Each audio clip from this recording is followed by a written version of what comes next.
Well, I think the new normal is a broader kind of scope for corporate expectation, for behavior. I think that the Milton Friedman model of the best sort of social responsibility for a company is to make money is only part of it. Shareholder value now has morphed into, in a stakeholder world, to only part of the equation. I think companies are now expected to come up with products that are good for the bottom line as well as good for society. I think that there are two other things business can think about. One is a concept we're calling private sector diplomacy, where you have business working with NGOs, with communities, with labor unions even, to come forward with appropriate new regulatory schemes to government. But further, I'm really into this idea of mutual social responsibility. I think that people, consumers, are willing to pay a bit more for products that are ethically sourced or that have kind of a good story. But I think in response, they want to be sure that the companies they're doing business with have the right supply chain, have the right kind of process for environment, and that so it's the mutuality of it. If you think about it, private sector diplomacy bespeaks a different kind of role for business in society. That in fact we're in a kind of diplomatic role in speaking to multiple kinds of stakeholders, and that this is an ongoing conversation. It's not a transaction only. We also have to be much more transparent about how we're doing what we're doing. That in fact, we are running for office in a certain way. We don't have appointment for life, and that I also see this great sort of coalescence of brand and corporate reputation.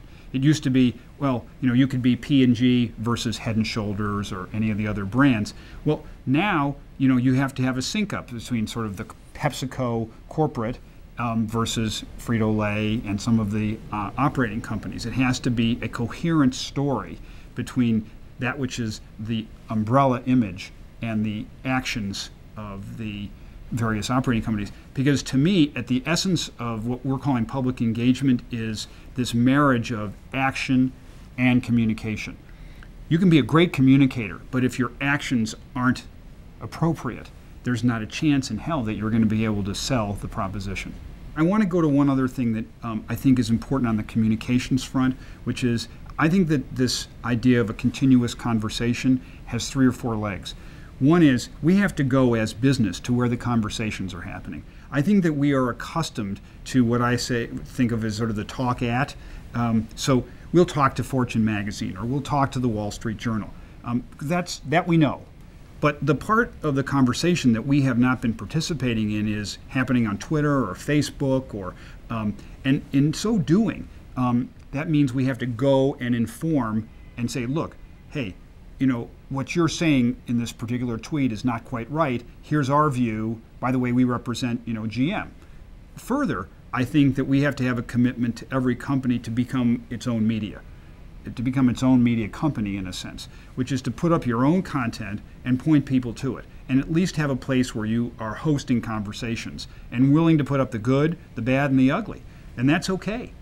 Because at least it says we're in this to have a discussion. To go back to that notion of diplomacy, diplomacy is a messy exercise, often conducted somehow inside, somehow outside, and ultimately you come to policy.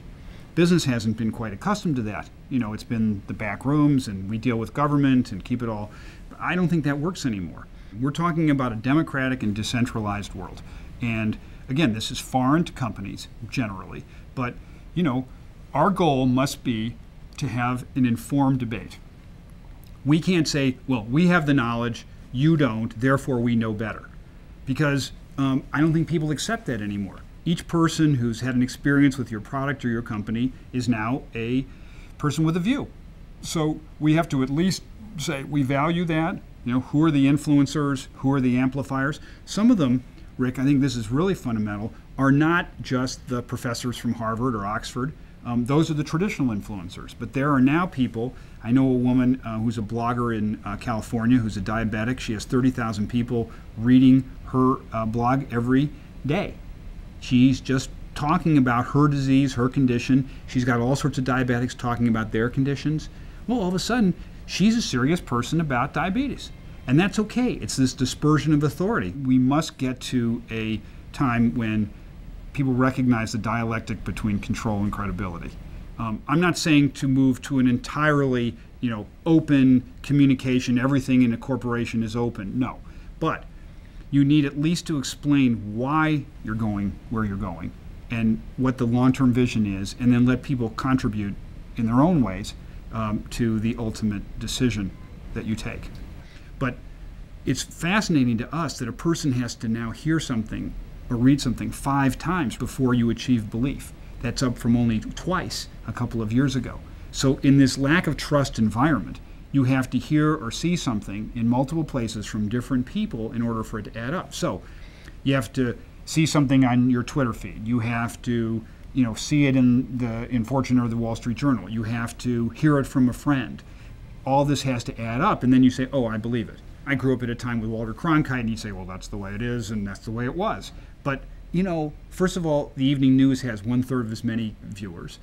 You also have many more influences, many more experiences. My cousin Linda Stone talks about the person with continuous partial attention, which would be both of our teenagers. But, that's the world we're in. It's not just an authority-driven society, it's an experience-driven society. In fact, one of our clients is now talking about the move from an information to a collaboration economy, in fact, where people share stuff on social networks because it's going to benefit the next person.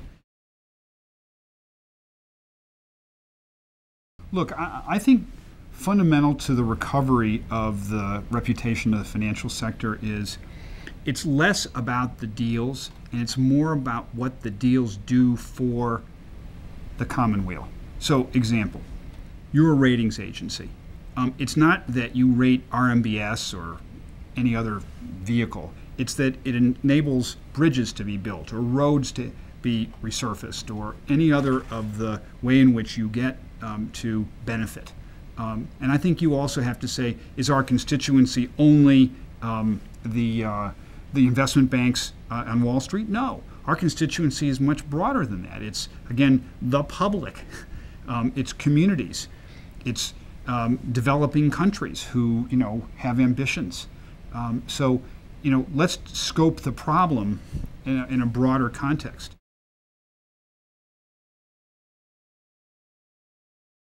I'm optimistic because I think there are some green shoots in this research. That the technology industry image was hardly affected in the downturn. That in fact we do still have good confidence in Asia Pacific about business. And that in fact certain specific corporations maintain their trust levels, such as J&J. What is it that they have? Well, they have the credo. They have a set of principles that are quite clear, the way that they behave. It's not just about making the quarter, it's about how they're going to interact with society. It's a really quite clear commitment to a stakeholder model as opposed to just for the shareholder. I'm all for making money, but I think it has to be done now in the context of the greater good, and that those two cannot be seen as contradictory.